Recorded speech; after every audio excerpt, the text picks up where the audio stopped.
శ్రీ మహాకాళేశ్వర జ్యోతిర్లింగ కథ. ఉజ్జయిని. పూర్వకాలంలో ఉజ్జయిని అనే మహానగరాన్ని చంద్రసేనుడు అనే శివభక్త రాజు పాలించేవాడు. అతడు ప్రతిరోజూ భక్తితో శివపూజ చేసేవాడు. రాజు భక్తిని చూసి ప్రజలు శివనామస్మరణలో లీనమయ్యారు. అదే నగరంలో శ్రీకరుడు అనే చిన్న బాలుడుండేవాడు. అతడికి చిన్న వయసులోనే శివుడంటే అపారమైన భక్తి.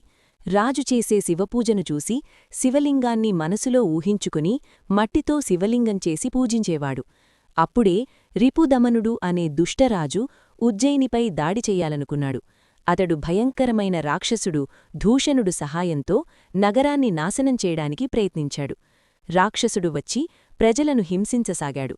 అప్పుడు చంద్రసేనుడు, శ్రీకరుడు సహా అందరూ భయంతో శివుణ్ణి ప్రార్థించారు.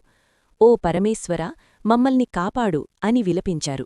భక్తుల ప్రార్థనకు కరిగిపోయిన శివుడు భూమి చీల్చుకొని మహాకాళ రూపంలో అవతరించాడు. ఆ రూపమే శ్రీ మహాకాళేశ్వరుడు. శివుడు దూషణుడిని సంహరించి ఉజ్జయినిని రక్షించాడు. భక్తుల కోరిక మేరకు అక్కడే జ్యోతిర్లింగంగా నిలిచిపోయాడు.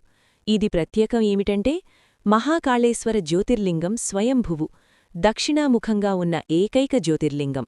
కాలాన్నే నియంత్రించే శివరూపం మహాకాళుడు.